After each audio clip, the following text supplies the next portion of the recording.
Hello everybody and welcome back to another video. So The Acolyte just ended, finally, and this show was really something. To say it was controversial would be an understatement. I mean, just look at the reviews.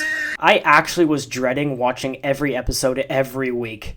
There were lots of things that this show did. Most of it not great, but I'll just be talking about the show itself and not the behind the scenes stuff. Even though I'd love to talk about all the idiotic stuff that the cast and director have said, it wouldn't be anything that already hasn't been talked about.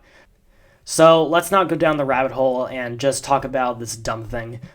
Speedrun recap, go! Episode 1 is called Lost/Found. May goes and kills Trinity. The Jedi then blame her twin sister Osha and arrest her.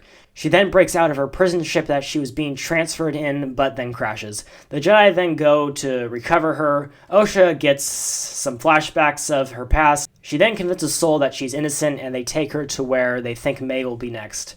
Episode 2 is called Revenge/Justice. May tries to kill Torben, who's just floating there, protected by an invisible barrier. She then gets a poison from her friend Quimir, and goes back to Torben, and he just drinks it himself. So he just... YouTube banned word himself. Sol and Osha then arrive and confront May. They then fight her and she escapes. Episode 3 is called Destiny. This is the best episode, by the way. This one is just all flashback. We see where the twins grew up. They were raised by these weird communist space witches. They then do the ascension thing and, Power of one, the power of two, the power of many. What the fuck? the Jedi then come and think it's all sus. They then find out that the twins were created without a father, which totally doesn't have any lore-breaking implications on the Star Wars universe. Osha wants to go join the Jedi, and May wants to stay with the Covenant. So, naturally, after Osha tells May that she wants to join the Jedi, May tries to kill her by burning down the entire stone fortress. Sol saves Osha and they leave.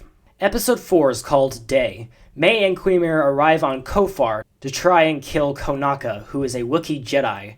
The Jedi get ready to go and try to save him, and we see Ki-Adi-Mundi, which, again, breaks some more lore stuff. They don't know it's Sith that they're dealing with, but it's still bad that he knows that something's happening. The Jedi arrive on Kofar, and they use their tracker Basil, this stupid, dumb-looking... They use him to find the Wookiee Jedi. May then starts to have second thoughts about their whole plan. She then tells Quimir that she doesn't have to kill the Jedi anymore because Osha is still alive and that she's going to turn herself into the Jedi. This makes no sense because she's dedicated 16 years of her life to killing Jedi. But nah, let's just completely switch our worldview in 5 seconds for no reason. The Jedi then find Konaka's house, but he has a lightsaber slash in his chest. The Sith then arrives and he turns on his lightsaber and the episode abruptly ends. The abrupt endings happen a lot in this show. Episode 5 is called Night. This one was the least worst one. It had some pretty good action. The lightsaber fights were good. The Sith also has a Cortosis helmet, which is kind of cool. The Sith kills almost everyone, some of them pretty brutal. Quimir then reveals himself to be the Sith. Oh, and when May finds the Jedi, she starts fighting them. So she didn't turn herself in, almost like the writers didn't even remember that the last episode even happened. Anyways, May and Osha reunited in a very awkward scene. May then knocks out Osha and disguises as her. Then the Sith takes Osha. Episode 6 is called Teach/Corrupt. This was the weird one, and also boring. Osha wakes up on unknown planet. There was almost this really good emotional scene with Sol, but then Basil walks in and ruins it. There's then this scene where, Don't move.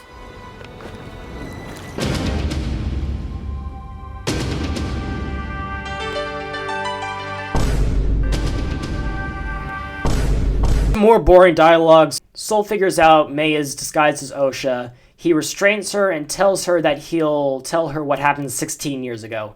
Episode 7 is called Choice. Another flashback episode. It's just episode 3 with some more context. So, the Jedi were looking for a vergence in the Force, and they find the witches. A lot of this is really similar. The only important things are that the fire that May started was an accident, and that Sol killed Mother Anastasia. So the Jedi are now the bad guys, and Torben YouTube banned himself because he was being whiny and wanted to go back to Coruscant. And when the witches possessed Kelnaka, we got to see a Wookiee Jedi fight, so I guess that's cool. And when they get the witches out of his head, they all die for some reason. And episode 8 is called The Acolyte. Sol and May return to her home, and he's about to tell her what happened, but like 3 times already, he gets interrupted and he doesn't get to say. May then escapes, and there's a pointless chase scene. So everyone is on their way to the twins' home planet. And as May and Queemir leave, they just casually show Darth Plagueis. I'll talk about him in a bit and what the implications of that are later. All 4 of them arrive and the final confrontation begins. Sol and Queemir begin their lightsaber fight, which, again, the saber duels aren't bad in this show, and this one was okay. May and Osha do this really cringe fight. May then gets away to go over to the lightsaber duel. As Sol has Queemir defeated, May asks him to confess. He tells her what happened 16 years ago, and Osha hears it. Osha then gets his lightsaber and starts force-choking him. She kills him and bleeds his lightsaber, which was sorta cool, I guess. Bleeding is where you use the dark side of the Force to turn the lightsaber red. But the Jedi arrive and the 3 escape. May and Osha have a moment. They get all emotional and are like, "You're safe now, and the dark side is actually good," or whatever BS. Osha then agrees to train in the dark side of the Force, and Queemir wipes all of May's memories. The Jedi throw Sol under the bus and blame him for killing the Jedi on Kofar. May and Queemir then hold hands as the show ends. Wait, huh? Oh, and there's a cameo of Yoda at the end too. Yeah, that's basically what happened. This made Rings of Power not look so bad. So, I didn't explain it in the best way, but whatever. If you've seen it, you'll know what I'm talking about, and if you haven't, I don't care. I was confused while watching myself. Don't waste your time. It was a complete mess. They better not make a season 2, and I really hope they never let Leslie Headland do another Star Wars project ever again.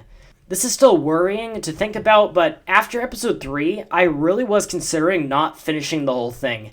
And that was the first time I had ever thought that. I mean, with other shows like Kenobi or Book of Boba Fett, which, were they perfect? No, far from it. But at least it was somewhat fun to watch.